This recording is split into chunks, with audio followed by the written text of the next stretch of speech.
Shalom untuk kita semua. Selamat pagi Bapak Ibu orang tua kami yang kami hormati dan juga adik kami yang kami sayangi.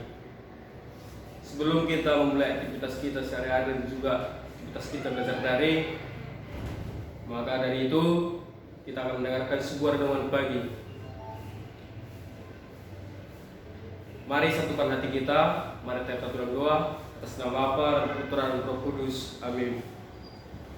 Allah yang berbelas kasih, sabda-Mu adalah terang dan pelita hidup kami. Bimbinglah kami dengan Roh Kudus-Mu untuk membaca dan merenungkan sabda-Mu. Doronglah kehendak dan tekad kami untuk mengamalkan sabda-Mu dalam hidup dan keputusan kami sehari-hari. Dan kami akan mendengarkan sebagian dari Injil firman Tuhan. Bukalah hati kami agar kami bisa menerima Tuhan. Demi Kristus Tuhan kami Tuhan. Amin. Dalam nama Bapa dan Putra dan Roh Kudus. Amin. Injil kita pada pagi hari ini diambil dari Injil Matius 14 ayat 1 sampai 12. Matius 14 ayat 1 sampai 12. Inilah Injil kita Yesus Kristus menurut Matius. Dimuliakanlah Tuhan. Pada masa itu sampailah berita-berita tentang Yesus kepada Herodes, raja wilayah. Lalu ia berkata kepada pegawai-pegawainya, inilah Yohanes Pembaptis. Ia sudah bangkit dari antara orang-orang mati, dan itulah sebabnya kuasa-kuasa itu bekerja di dalamnya. Sebab memang Herodes telah menyuruh menangkap Yohanes, membelenggunya dan memenjarakannya berhubung dengan peristiwa Herodias, istri Filipus saudaranya. Karena Yohanes pernah menegurnya, katanya, tidak harus engkau mengambil Herodias. Herodes ingin membunuhnya, tetapi ia takut akan orang banyak yang memandang Yohanes sebagai nabi. Tetapi pada hari ulang tahun Herodes, menarilah anak perempuan Herodias di tengah-tengah mereka dan menyukakan hati Herodes, sehingga Herodes bersumpah akan memberikan kepadanya apa saja yang dimintanya. Maka setelah dihasut oleh ibunya, anak perempuan itu berkata, berikanlah aku di sini kepala Yohanes Pembaptis di sebuah talam. Lalu sedihlah hati raja, tetapi karena sumpah dan karena tamu-tamunya diperintahkannya juga untuk memberikannya.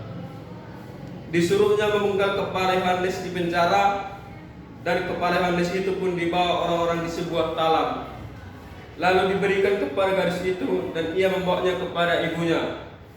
Kemudian datanglah murid-murid Yohanes Pembaptis mengambil mayatnya dan menguburkannya. Lalu pergi mereka memberitahuannya kepada Yesus. Demikianlah sabda Tuhan. Terpujilah Kristus. Nah, renungan kita pada pagi hari tadi, anak-anak sudah mendengarkan bacaan Injil setelah Bapak bacakan mengenai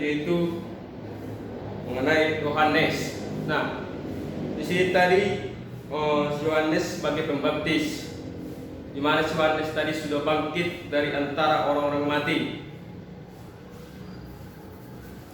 dan si Herodes tadi menyuruh murid-muridnya untuk menangkap si Yohanes untuk dijadikan sebagai tumbalnya atau juga sebagai mangsanya untuk membayar dosa-dosanya.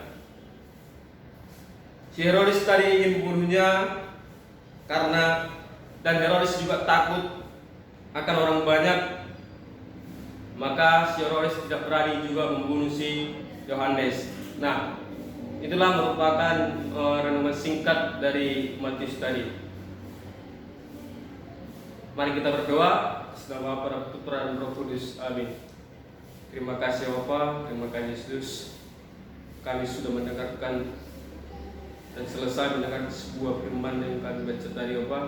Semoga firman bacaan ini hari ini bisa kami laksanakan dan bisa kami jalankan bagi kehidupan kami sehari-hari. Kami juga berdoa kepada orang tua kami dimanapun mereka berada. Berkatilah hati keras mereka, berikanlah mereka rezeki, bantuan kesehatan, tabahan agar kau menyerahkan anaknya Bapak. Kami juga berdoa kepada anak didik kami supaya mereka sabar dan kuat dalam menyelesaikan tugas-tugasnya melalui belajar daring. Kami juga berdoa kepada guru dan staf sekolah yang berluhur dimanapun berada. Kau memberkati mereka, berikanlah mereka kesabaran dalam mendidik. Terima kasih Tuhan, amin. Salam Maria penuh rahmat sertamu, terpujilah engkau antara wanita dan terpujilah engkau Tuhan Yesus. Santa Maria Bunda Allah, doakanlah kami berdosa ini sekarang dan waktu kami mati. Amin. Kemuliaan kepada Bapa dan Putra dan Roh Kudus, seperti pada permulaan sekarang selalu dan sepanjang segala abad. Amin. Karena Bapa, Putra dan Roh Kudus. Amin. Terima kasih.